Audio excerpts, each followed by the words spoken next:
Değerli yoldaşlar, değerli müəllimlər, xoş gördük hər birinizi. Salamlayıram hər birinizi. Bugün artıq, tarixi də buraya yazın. Bugün artıq ayın 22-sidir, yəni 22 iyun tarixidir. İmtahana artıq az bir müddət qalıb, həm MİQ, həm sertifikasiya imtahanına. Düşündüm ki, bu az vaxt çərçivəsində sizlər üçün faydalı bir izah çəkim. Bəzi müəllimlər əməli yazıları sistemləşdirməkdən biraz ehtiyat edirlər. Əməli yazılara elə çox vaxt ayırmırlar. Sanki gözləri qorxur. Mən əməli yazıların konspektini qısa formada qruplara göndərmişəm. Sadəcə əlavə olaraq elə PDF-in üzərində bir izah da verməyə çalışacağım ki, biraz aydınlansın sizlər üçün. Gəlin başlayaq. Deməli, ilk olaraq başlayırıq ərizədən. Yoldaşlar, baxın. Ərizə əməli yazıların ən sadə formalarından biridir. Ərizə adətən özün ərizə ümumiyyətlə söz olaraq iki mənada işlənilir. Biri müraciət etmək ərz mənasında, digəri isə müəyyən formaya malik olub, rəsmi şəkildə yazılmış müraciət şəklində. Adətən biz əməli yazı olaraq bunun ikincisindən geniş istifadə edirik. Ərizə eyni zamanda məzmununa görə də iki növə bölünəcək. Şikayət xarakterli ərizə, bir də xahiş etmək məqsədilə yazılan ərizələr. Belə deyək də, ərizələr, baxın, bu cümləyə diqqət yetirəcəksiniz. Ərizələr deməli müxtəlif məzmunlu olsa da formaca eynidir. Yəni, ərizənin məzmunu müxtəlif olsa da forması, yazılma forması eyni olacaq. Sadəcə məzmun müxtəlif ola bilər. Bu şikayət xarakterli ola bilər, xahiş xarakterli ola bilər və yaxud da istənilən həm şikayət xarakterli ərizənin məzmununda biraz müxtəliflik, həm digər xarakterli ərizənin məzmununda biraz müxtəlif ola bildiyi halda formasında heç bir fərq olmayacaq. İndi ərizəyə verilən tələblərə biz diqqət yetirək. Deməli, yoldaşlar, ərizənin başlığı, yəni kimə və kimdən yazılması dəqiq olmalıdır. Baxaq, bu ərizəyə bir nümunədir. Mingəçevir şəhəri 12 nömrəli məktəbin Riyaziyyat dərnəyinin rəhbəri Zenfira Məhərrəmovaya, yəni kimə, həmin məktəbin 7B sinif şagirdi Xəyal Musayevdən, deməli, baxın, Xəyal Musayevdən Zenfira Məhərrəmovaya və yaxud da Zenfira Məhərrəmovaya Xəyal Musayevdən. Yəni, arıcılıq əslində belə olmalıdır. Kimə, kimdən? Yəni, bu arıcılıq olmalıdır. Zenfira Məhərrəmovaya Xəyal Musayevdən. Baxın, deyir ki, ərizənin başlığı kimə və kimdən olması dəqiq göstərilməlidir. Bunu dedik. Sonra, ərizənin məzmunu qısa, faktlar isə konkret olmalıdır. Deməli, ərizənin məzmunu qısa şəkildə verilməlidir. Görürsünüz, məzmun burada bir cümlə verilib sadəcə. Məzmun qısa verilməlidir, faktlar konkret olmalıdır. Ərizəni ərizəçi öz xətti ilə yazmalı. Buna xüsusi diqqət yetirəcəksiniz. Bu sual predmenti ola bilər. Hansı əməli yazılarda müəllif öz xəttindən yazmalıdır, hansında öz xəttindən yazmaya da bilər, başqası yazmalıdır. Bu tipli suallar ola bilər. Onun üçün yadınıza saxlayın ki, ərizəni ərizəçi öz xətti ilə yazmalıdır. Buna xüsusi önəm verəcəksiniz, yoldaşlar. Aha. Belə. Sonra, ərizənin sonunda ay, il, gün və ərizəçinin şəxsi imzası. Bəli, deməli, tarix qoyulmalıdır. Baxın, bura tarix yazılıb, eyni zamanda bura imza da qeyd olmalıdır. Və görürsünüz ki, imza, tarix ərizənin sağ tərəfdən aşağısında belə də küncündə yazılır. Aha, ərizələrin məzmunu müxtəlif olsa da yazılış forması standart olmalıdır. Bunu bayaq dedik. Ərizənin sadə formasında fikir bir neçə cümlə ilə verilir. Ərizənin mürəkkəb forması isə bir sıra rəsmi sənədlərin adı çəkilir. Bir saniyə belə eləyək. Deməli, bunu eləyək, ekran. Deməli, ərizənin, diqqət edirək buna, ərizənin məzmunu müxtəlif olsa da yazılış forması standart olmalıdır. Ərizənin sadə formasında fikir bir neçə cümlə ilə verilir. Ərizənin mürəkkəb forması isə bir sıra rəsmi sənədlərin adı çəkilir. Onlara münasibət göstərilir. Rəhbərlik bu barədə göstəriş verilməsini xahiş edir. Deməli, bir rəsmi sənəddə başqa bir rəsmi sənədin adı çəkilə bilərmi? Bir əməl yazılarında başqa bir əməl yazılarının adı çəkilə bilərmi? Bəli, çəkilə bilər. Ərizənin deməli mürəkkəb formasında digər rəsmi sənədlərin adı çəkilə bilər. Bax, bunu diqqətlə yadınızda saxlamalısınız. Və necə oldu? Ərizə deməli sadə formasında fikir bir neçə cümlə ilə verilir. Deməli, belə çıxır ki, ərizə bir sadə formada olur. Düzdür? Aha. Bir də ərizə olur mürəkkəb formada. Mürəkkəb. Bunu özünüz qeyd edə bilərsiniz. Sadə mürəkkəb formada olur. Sadə forması bir neçə cümlədən ibarət olur. Mürəkkəb formasında bir sıra rəsmi sənədlərin adı çəkilir, onlara münasibət göstərilir. Rəhbərlik bu barədə göstəriş verilməsini, rəhbərlikdən bu barədə göstəriş verilməsi xahiş olunur. Aha.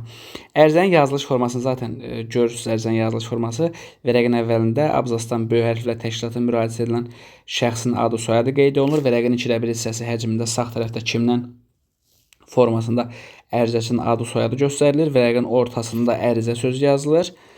Aha, təzə sətirdən qısa, aydın, məzmunlu şəkildə ərizəsinin fikri şərh olunur. Bundan söhbət gedir. Mənim bu fənnə olan maraq və istəyimi nəzərə alaraq dərnəyə üzv qəbul etməyinizi sizdən xahiş edirəm. Aha, təzə sətirdən qısa, aydın formada məzmun verilir. Ərizənin sonunda imza qoyulur və onun yazılma tarixi, baxın, imza və tarix göstərilir. Bu da oldu ərizə forması. Belə deyim də, həm də bu form olaraq bunu gözünüzün qarşısına gətirin ki, bu formanı gözünüzün qarşısına gətirmək sizə kömək eləyə bilər. Aydındır? Və bu formanı yadında saxlayın ki, bəzən forma müqayisəsinə düşə bilər, bəzən formaya aid də suallar düşə bilər. Aha. Bax, keçirik izahata. Deməli, izahat ərəb mənşəli söz olub.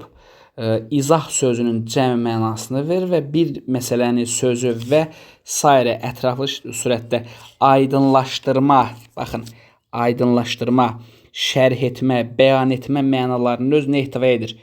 Baxın, yoldaşlar, bəzən belə deyək də, sözün aydınlanmasını, açıqlamasını verib, şərhi verib, hansı əməl yazıdan söhbət getdiyini soruşa bilər. Məsələn, bu tipli sual əvvəlkilərdə imtahana düşmüşdü.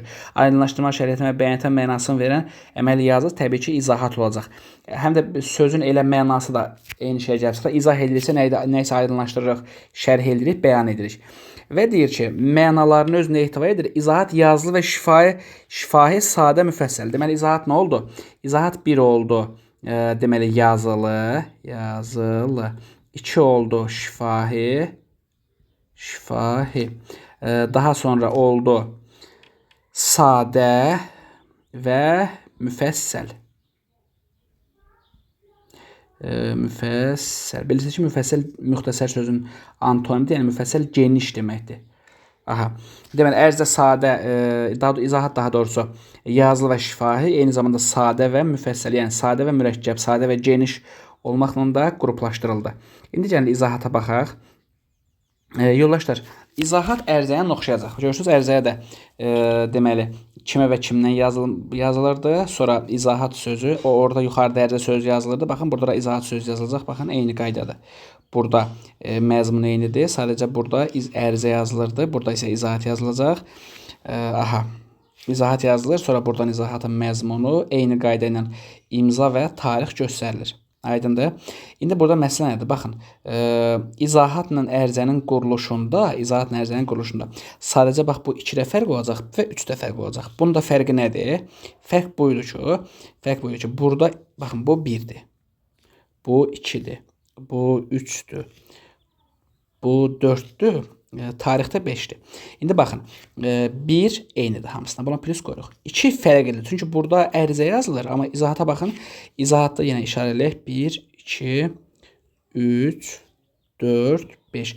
Artıq burada fərqli oldu. Çünki burada izahat yazılır, ərizə yazılmır. Görürsünüz, bu 2 üst-üstə düşmədi. Və burada 3 də üst-üstə düşməyəcək. Aydındır. Çünki baxın, ərizədə başqa bir məzmun olur. İzahatda başqa bir məzmun olur. Gəlin izahatı məzmununu oxuyaq. Səhhətimlə əlaqədar olaraq bir gün dərsə iştirak etməmişəm. Məni üzrlü hesab edərək dərsə buraxılmağım üçün göstəriş vermənizi xahiş edirəm. Görürsünüz, izahat nərzdən bu məzmun hissəsinə fərq olur. Sonda imza tarix bunlarda üst-üstə düşmüş olacaq. Deməli, belə çıxır ki, izahatla ərizədə 2 dəyən məqam, yəni 2-ci və 3-cü hissələr üst-üstə düşmədi. Yəni, izahat və ərizə sözləri bir də məzmunlar üst-üstə düşmədi. Digərləri üstə düşəcək. Baxın, elə burada qeyd olaraq da verilib ki, ərizə və izahat sxemlər oxşardır. Müqayisə edək. Sxemlərdə əsasən 2 və 3-cü hissə fərqli, 1, 4, 5-ci hissələr isə oxşar hissələrdir. Ümid edirəm ki, bu da sizlər üçün aydın oldu. İndi keçirik arayışa. Baxın, arayış hər hansı bir şəxsin kimliyini təsdiq etmək məqsədilə bu və ya digər təşkilat tərəfindən verilir. Deməli, kimlik təsdiq olmaq məqsədindən verilir. Adətən görürsünüz də, harasa işə qəbul olanda, və yaxud da harasa ərizə verəndə iş üçün, işlə bağlı və s. ilə bağlı orada bizdən arayış tələb edirlər. Nə üçün? Bilsinlər ki, biz harda yaşayırıq, kimik, nəçiyik. Ona görə deyir ki, arayış hər hansı bir şəxsin kimliyini təsdiq etmək məqsədilə bu və ya digər təşkilat tərəfindən verilir. Bir arayışda bir və ya bir neçə şəxs haqqında məlumat vermək mümkündür. Baxın, bir arayışda, bunu diqqət yetirin, bir arayışda bir və ya bir neçə şəxs haqqında məlumat vermək mümkündür. Yəni, arayış deyir ki, arayış yalnız bir nəfər üçün verilə bilər. Bir arayışda ikinci bir şəxsdən danışıla bilməz. Artıq bu yanlış olacaq. Yaxşı mı? Baxın, diqqətlə fikir verin. Bunun lakini də var. Deyir ki, lakin mürəkkəb məzmunla malik olan arayış növü də vardır. Yəni, mürəkkəb arayış növü də var. Belə arayış təşkilatlar bir-birinə təqdim edir. Çox zaman burada müəyyən bir hadisənin gelişi öz əksini tapır. Bəzən cinayət xarakterli, baxın, bəzən cinayət xarakterli məsələlər də arayışda əks etdirilir. Aydındır, bəzən arayışda cinayət xarakterli məsələlər də ola bilər. Yəni, arayışı bir dəfədə ümumiləşdir. Arayış hər hansı bir şəxsin kimliyini təsdiq etmək məqsədilə bu və ya digər təşkilat tərəfindən verilən bir sənəddir. Bir arayışda bir və ya bir neçə şəxs haqqında məlumat vermək mümkündür. Belə deyək ki, mürəkkəb məzmuna malik olan arayış növü də var. Bir arayışı təşkilatlar bir-birinə təqdim edir. Çox zaman burada müəyyən bir hadisənin gedişi öz əksini tapır. Bəzən cinayət xarakterli məsələlər də arayışda əks oluna bilər. Deməli, arayışda cinayət xarakterli məsələlər öz əksini tapa bilər. Bir də bu arayışda deməli, mürəkkəb məzmun məsələsi var idi. Bu mürəkkəbi biz hara yazmışdıq bayaq?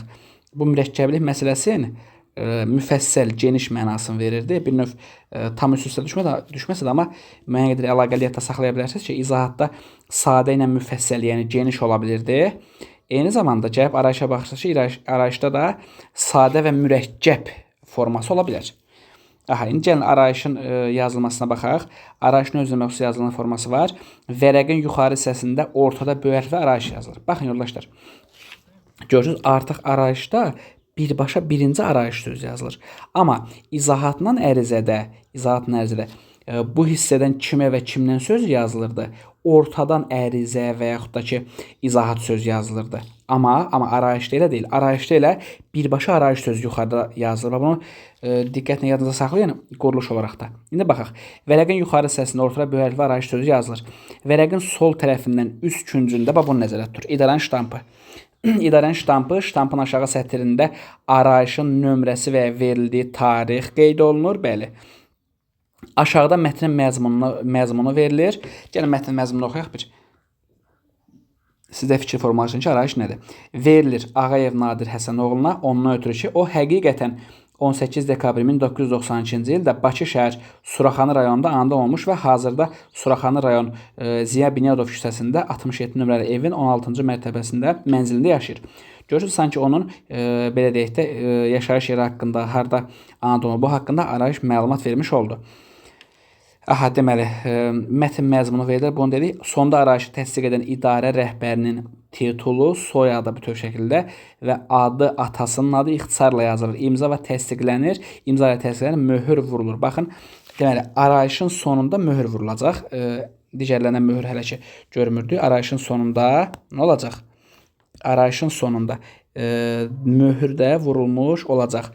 Bir də sonda arayış təsdiq edən idarə rəhbərinin titulu, soyadı və diqqət olun, soyadı bütöv şəkildə yazılır. Amma adı, atasının adı ixtisarla yazıla bilər. Aydındır? Baxaq. Burada məzmununu yazdıq. Arayışı yazıq yuxarıda, məzmununu yazıq burada aşağıda. Ştampı qoyduq sol tərəfdədir. 45 nömrəli məktəbə təqdim olmaq üçün verilir. Sonda yazıldı. Baxın, Rəis Məmmədov. Mis təşkilatının adı ixtisar formasına yazılıb. İndi keçək tərcümeyi hala. Tərcümeyi hal ərəbcə bu mənaları verir. Yəni, tərci və hal sözlərinin birləşməsindən düzəlmişdir. Tərcümeyi hal şəxsin öz əli ilə həyatını ətraflı təsvir etməsi, özü haqqında tam məlumat verməsidir. Baxın, öz əli ilə. Baxın, öz əli, deməli, bunu da öz yazmalıdır. Həyatını ətraflı təsvir etməsi, özü haqqında tam məlumat verməsidir.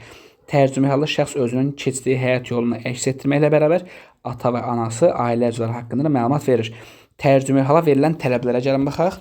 Deməli, tərcümeyi hal sözü başlıq kimi vərəqin yuxarı hissəsində ortada yazılır. Yəni, bura tərcümeyi hal yazılır. Tərcümeyi halda şəxs adını, sonra abzasdan başlayır yazılmağa.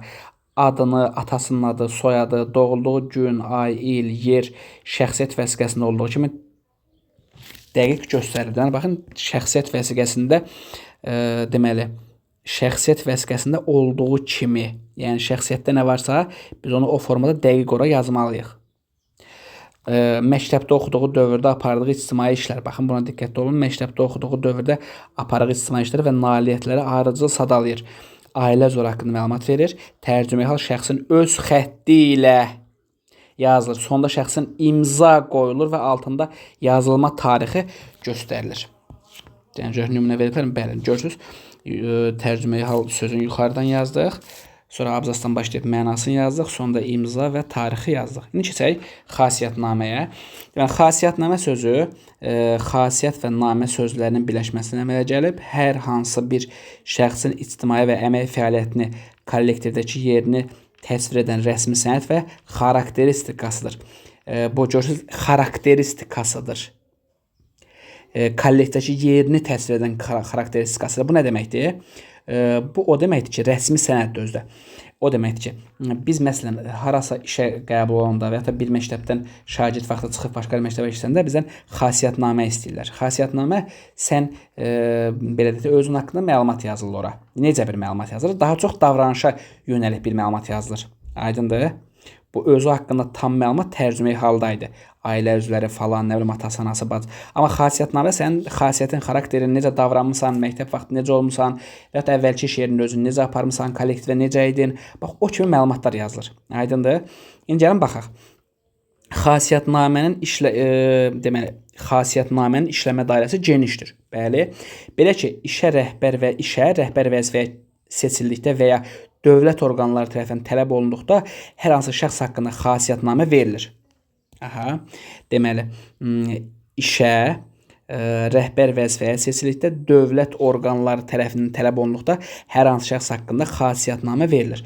Belə xasiyyətnamə əməli yazım növü kimi rəsmi üslubda yazılır. Xasiyyətnamənin yazılmasına verilən tələblər bunlardır. Dövlət sənədi kimi xasiyyətnaməni idarə rəhbəri verir. Xasiyyətnamədə bu və ya digər şəxsin ictimai fəaliyyəti, baxın, ictimai fəaliyyəti, əxlaq və siyasi keyfiyyətləri obyektiv şəkildə arıcıl sadalanır.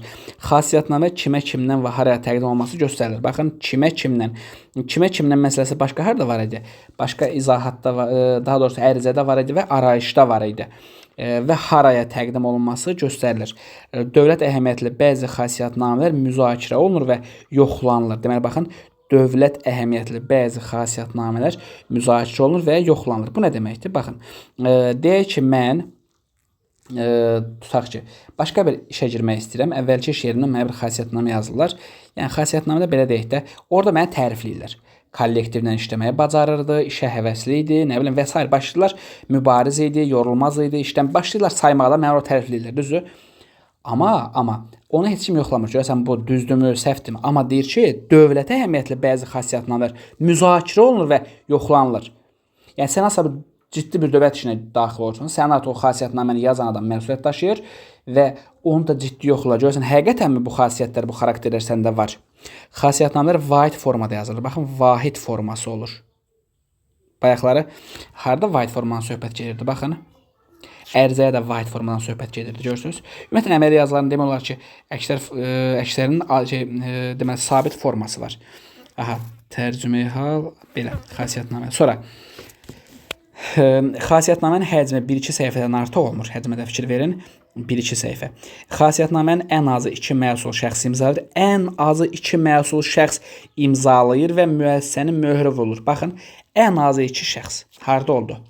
Ən azı 2 şəxs bir xasiyyətnamədə oldu. Buna diqqətli olun. Ən azı 2 şəxs də sual olaraq düşür. Xasiyyətnamədən ən azı 2 şəxs oldu. Baxaq. Xasiyyətnamə budur. Verilir 9-cu sinif, 11-ci sinif şagirdi Salmanova Arzu Vahid qızına. Salmanova Arzu Vahid qızı 6-cı sinifdən bizim məktəbdə oxur. Həmin vaxtdan da mən onun sinif rəhbəriyəm. Oxuduğum müddət ərzində Arzu Salmanova özünü bacarıqlı tərbiyə görürsünüz, başlayır tərifləməyə. Baxın, protokol kimi xasiyyətnamənin də sonuna 2 nəfərin imzası qoyulur. İndi protokol keçəcəyik. Protokol kimi xasiyyətnamənin də sonuna 2 nəfərin imzası qoyulur.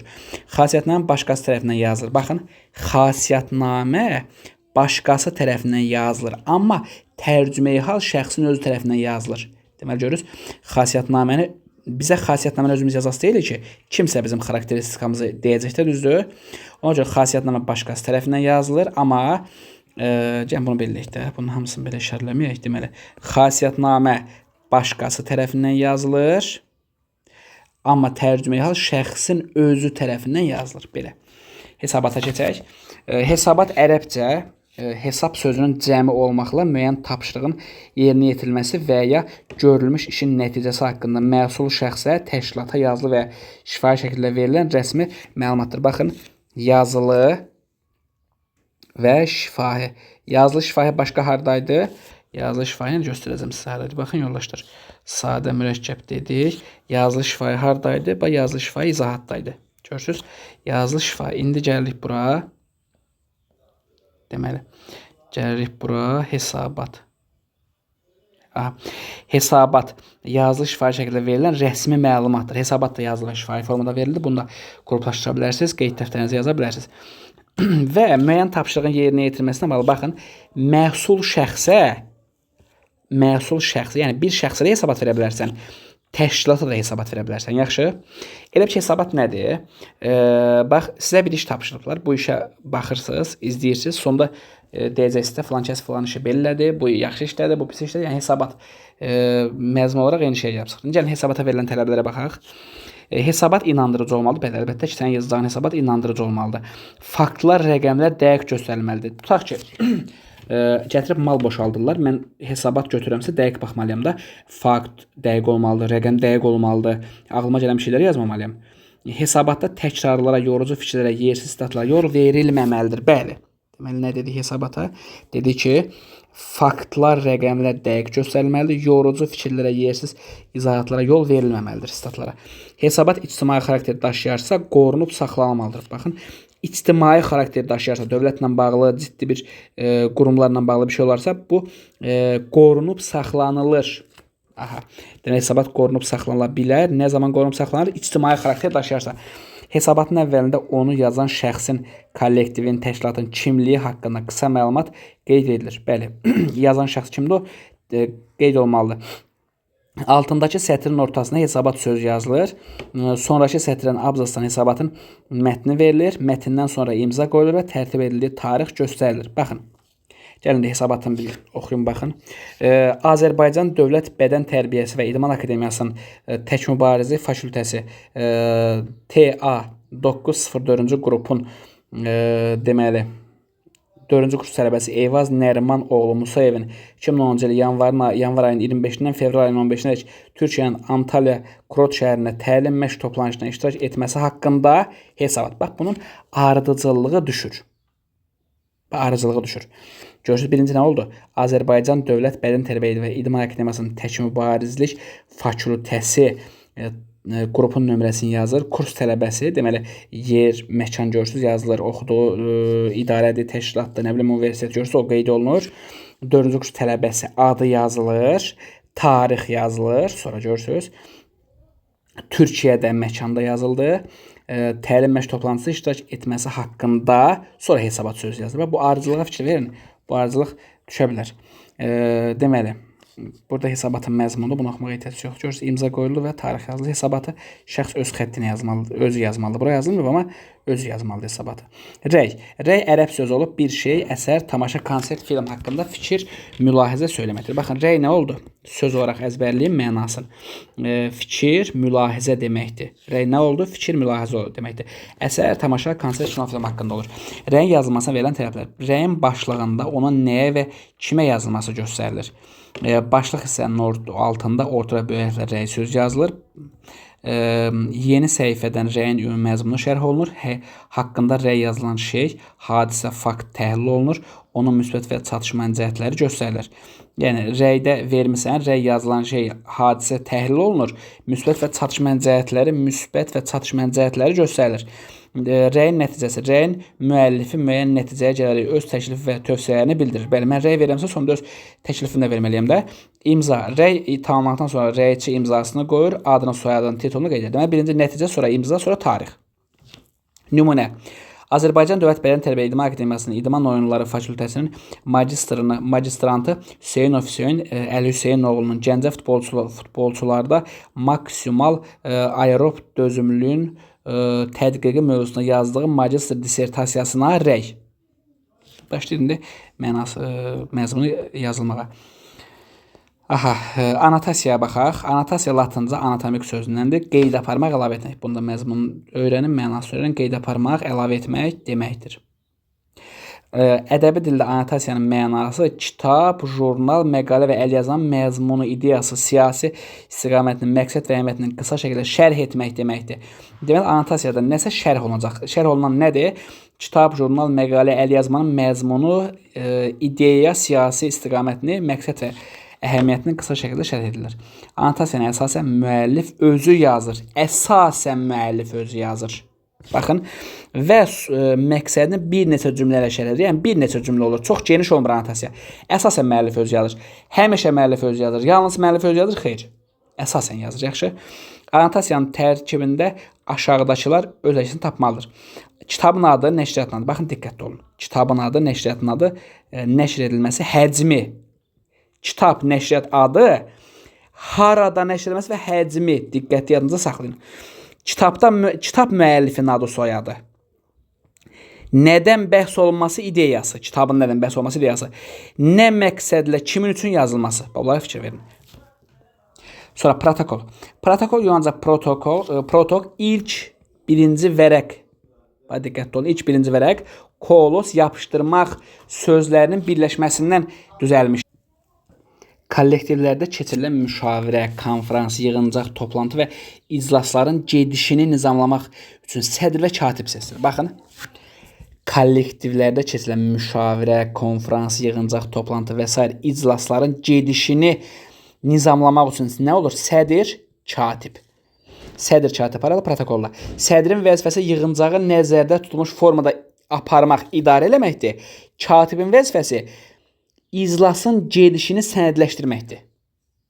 Deməli, sədr. Elə ki, sədr tamadadır, aparacaq da, iclas aparacaq. Katibdəki qeyd edir, yazır. O da katibdə pul yazan deyə bilir. Toyun pulunu yazır, siyah yazır. Biraz müasir toy deyil də, köhnə toyda deyə artıq konvertlə pulu ora atmırlar, sadəcə yazırlar, siyahı var. Belə. Bu yazılı sənəd protokol adlanır. Forma məzmununa görə protokol bir və ya bir neçə məsələni əhatə edə bilər. Deməli, forma məzmununa görə bir neçə məsələni əhatə edə bilər. Protokolun tərtibi və yazılışı aşağıdakı kimidir. Deməli, protokol sözü və onun nömrəsi vərəqin ortasına böyük hərflə yazılır. Baxın, birinci protokol özü, nömrəsi yazılır. Məsələn, protokol 1, protokol 5 və s. Sonra, təşkilatın adı, yığıncağın keçili tarix və yer qeyd olunur. İclasda neçə nəfərin iştirak etməsi qeyd olunur. Baxın, neçə nəfər, tarix, yer. Yığıncağı idarə etmək üçün sədr, katib seçilir. Gündəlik məsələlər, vərəqin ortasına eşidildi söz yazılır. Müzakirə ediləcək məsələ qeyd olunur. Çıxış etdilər söz yazılır. Edilən çıxışların qısa məzmunu yazılır. Qərar bu iclasın məqsədini ifadə etməli, növbəti hadisənin işin yerinə yetirilməsi üçün hökm verməlidir. Qərar bəndlər üzrə yığcam şəkildə öz əksini tapmalıdır.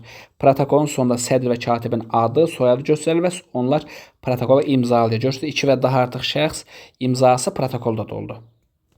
Bayaq protokolun adını çəkmişdik də, bəli. Protokolun sonunda sədr və katibin adı, soyadı göstərilir və onlar protokolu imzalayır. Baxın, nümunəyə baxaq. Protokolun nömrəsi yazıldı. Protokol nömrəsi yazılır. Sonra aşağıdan 2017-ci ilin aprel 15-də Gəncə şəhəri 3 nömrəli məktəbin 8-ci sinif şagirdlərinin ümumi iclası oldu. İclasda sinifdə təhsil alan 23 şagirdlərin 22-si və sinif rəhbəri Abdullayev iştirak etdi. Deməli, görürsünüz, ümumi məzmun yazılır. Sonra iclasın gündəliyi, yəni nə danışılacaq? Protokol, sonra iclasın gündəliyi, eşidildi, çıxışlar, qərar. Bax, əzbərləyin. Protokol, iclasın gündəliyi, protokol, iclasın gündəliyi, eşidildi, çıxışlar, qərar. Baxın, protokol, gündəlik, eşidildi, çıxışlar, qərar. Belə hərflər yazın, əzbərləyin, yəni bilmə, özünüz əzbərləyin, necə eləyə bilirsiniz elə. Görürsünüz, sonda sədrlə katibin imzası qoyulur. Görürsünüz, protokol, tarix falan, elə bil ki, burada tarix yazılır deyə, da sonra tarix qeyd olunmur. Görürsünüz, bax, protokolun sonunda tarix zəruri deyil. Akt. Akt latınca aktos, aktum sözündən olub, hadisə, hərəkət, cinayət işi deməkdir. Baxın, akt sözünün mənası nədir? Hadisə, hərəkət, cinayət işi.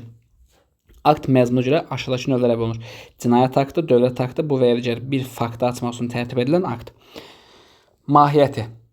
Hər hansı bir işi və ya hadisəni qanuniləşdirib ona hüquqi sənəd statusu verməkdir. Yəni, akt neysə qanuniləşdirmək, ona hüquqi sənəd statusu verməkdir.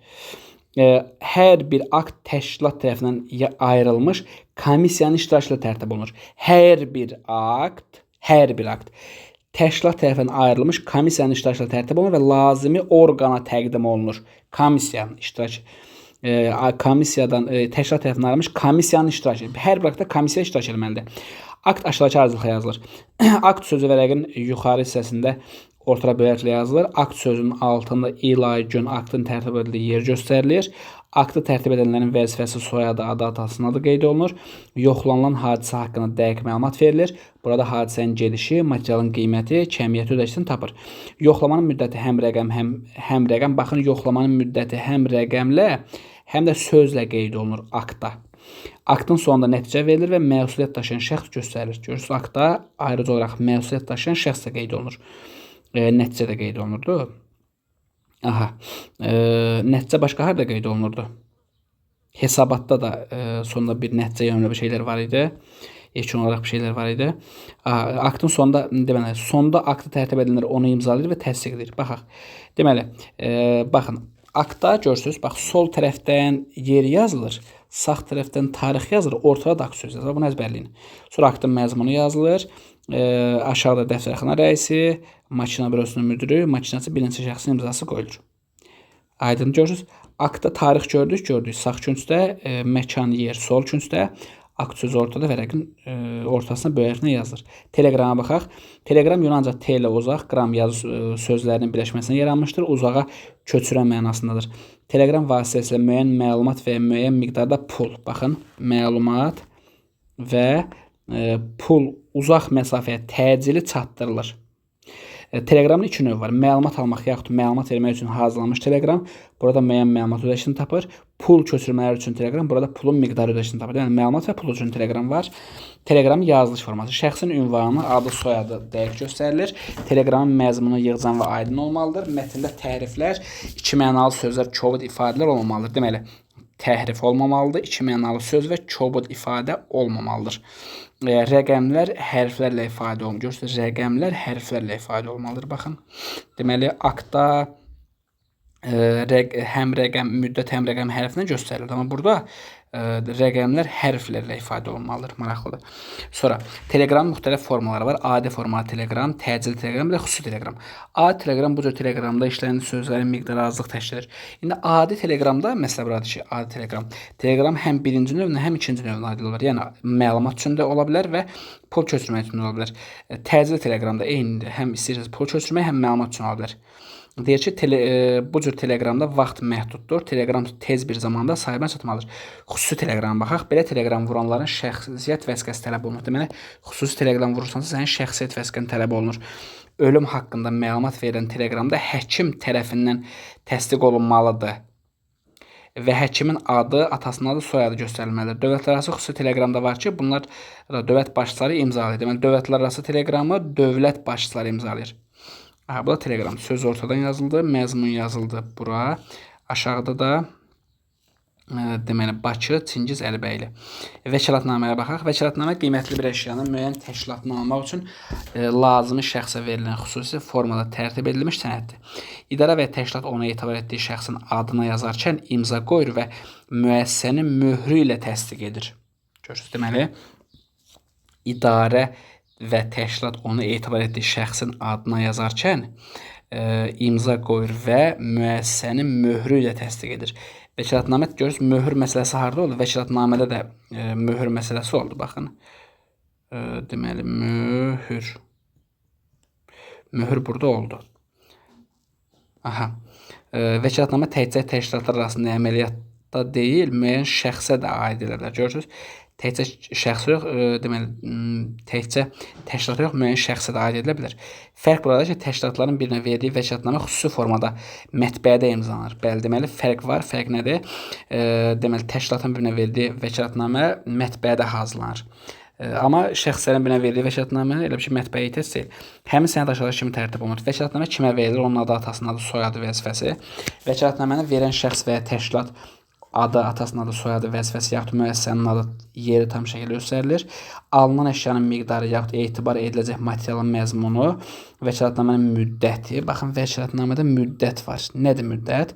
Bizə vəkaletnamə veriblərsə, o vəkaletnamənin etibarlıq müddəti var da. Məsələn, tutaq ki, adi bir şey deyim də sizə.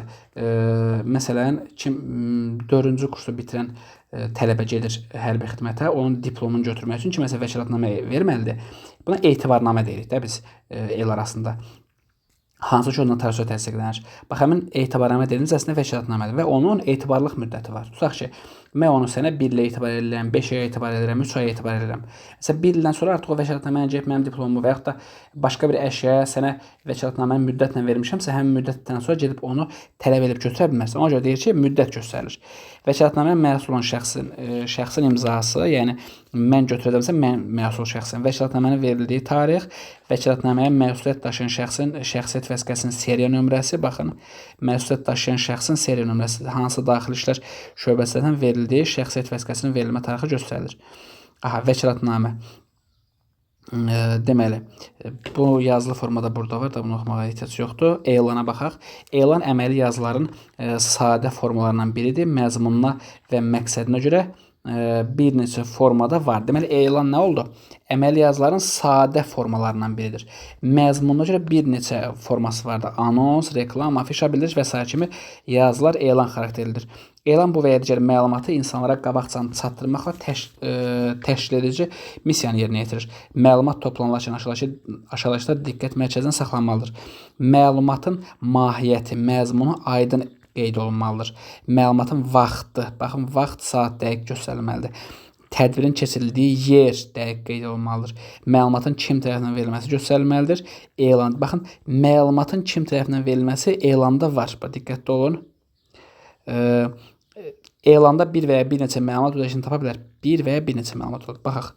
Elan 2018-ci il may ayının 22-sində saat 12:00-da 10 nömrəli məktəbin aktsalında məktəb pedaqoji şurasının iclası keçiriləcək. Gündəlik var.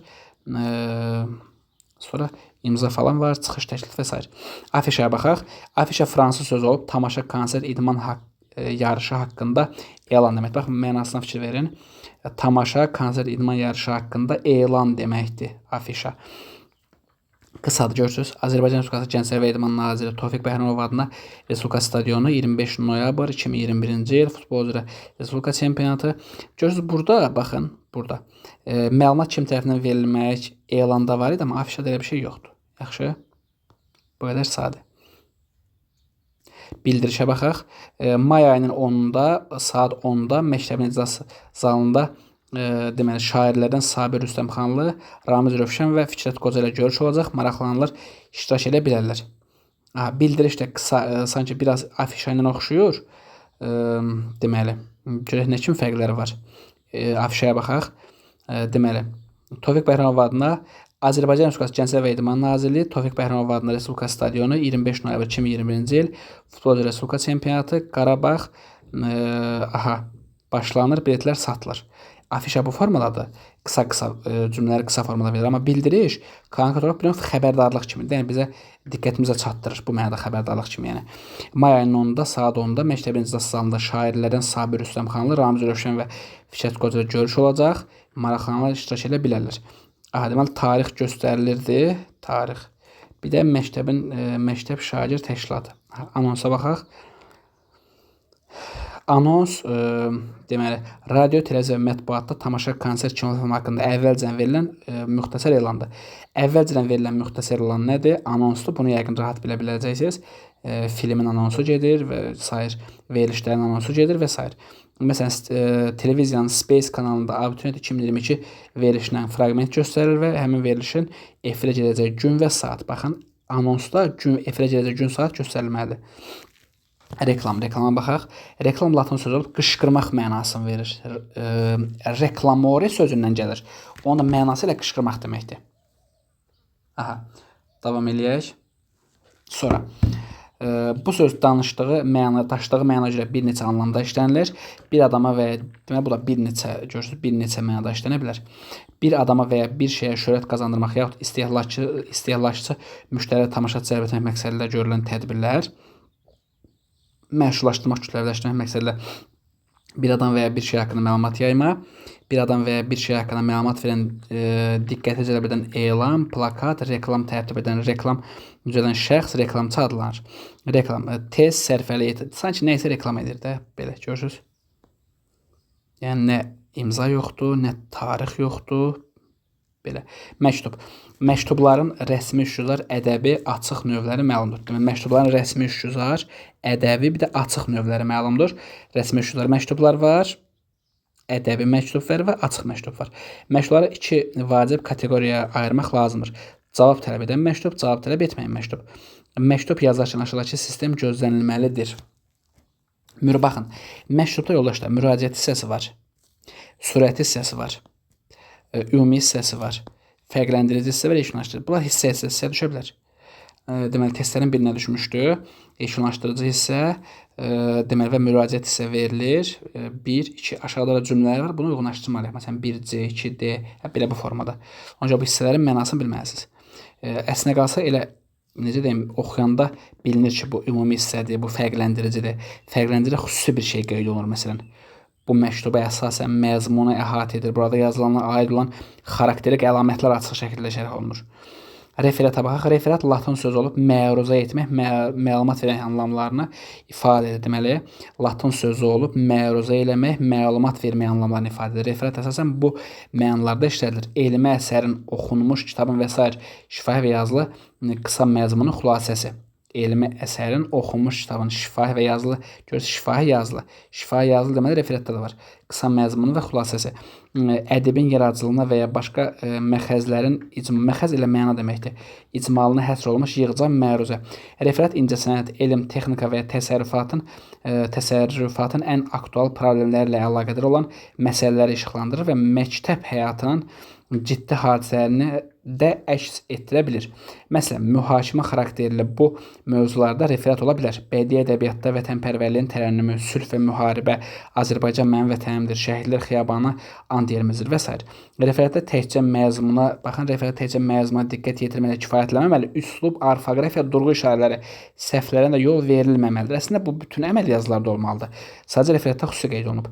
Referatın yazılma forması belədir. Vərəqin əvvəlində görürsünüz, burada referat sözü yazılır. Onun altında isə məzmunu, mövzunun adı qeyd olunur. Baxın, mövzu.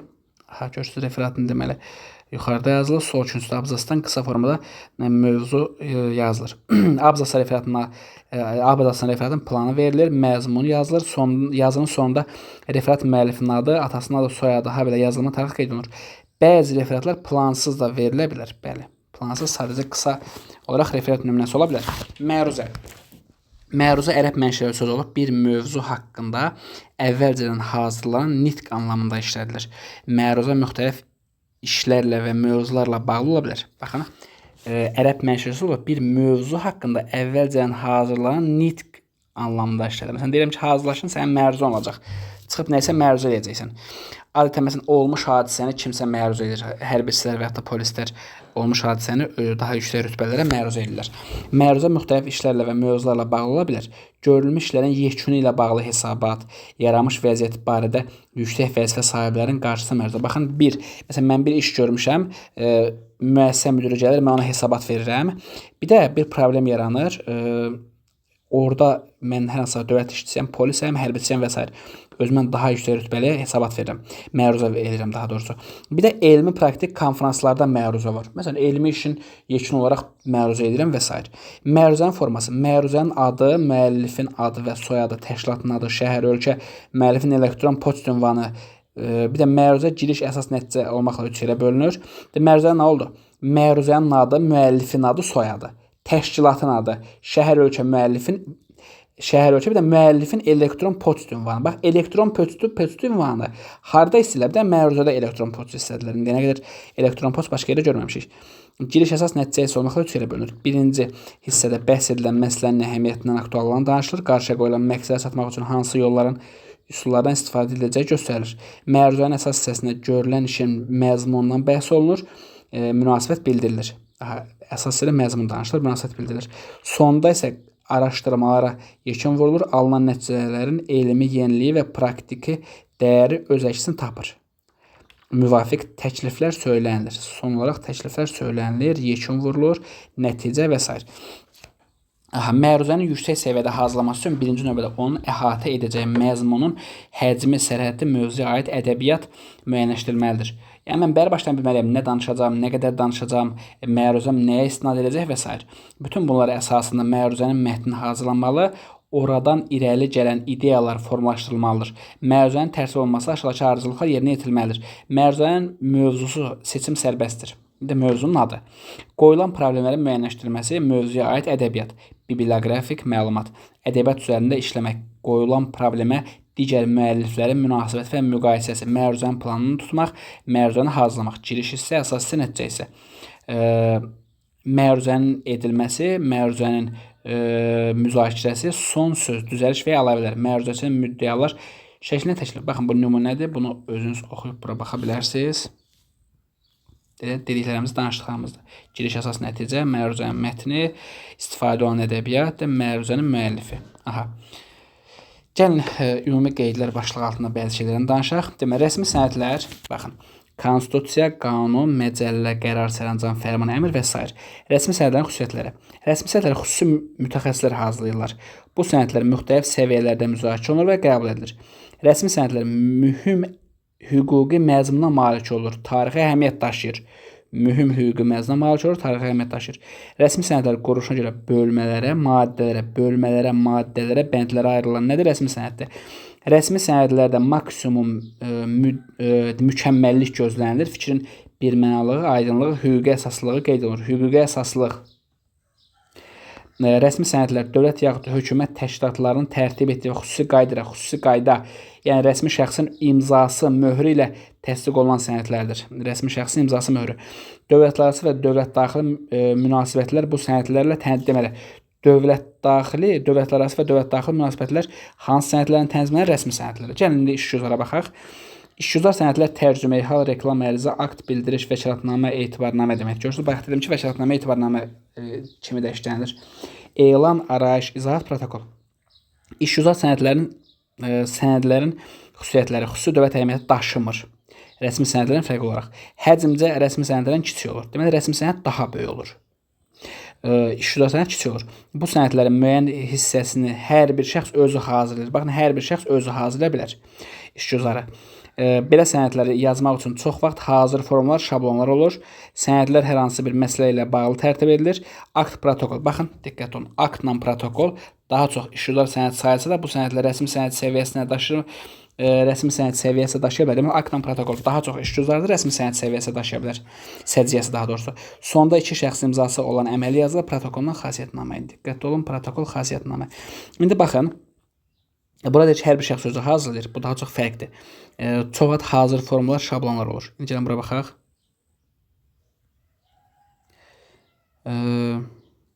Dövlət yaxud hökumət təşkilatlarının tərtib etdiyi xüsusi qaydada. Yəni, bunu artıq dövlət yaxud hökumət adamları özü tərtib edir. Yəni, şablon bir forması yoxdur ki, 100% buna uyğun yazmalısan. Bunu dövlət, hökumət təşkilatları özü tərtib edir. Rəsmi şəxsin imzası, möhrü qoyulur. Amma burada deyir ki, özünə məxsus artıq şablon forması var. Bu qədər yoldaşlar, ümid edirəm ki, faydalı oldu. Baxın, müəyyən qədər çalışdım nələrsə deməyə, amma burada daha çox yük düşür sizin üzərinizə.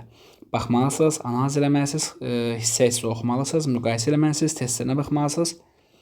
Hər birinizə uğurlar, bol şanslar arzulayıram.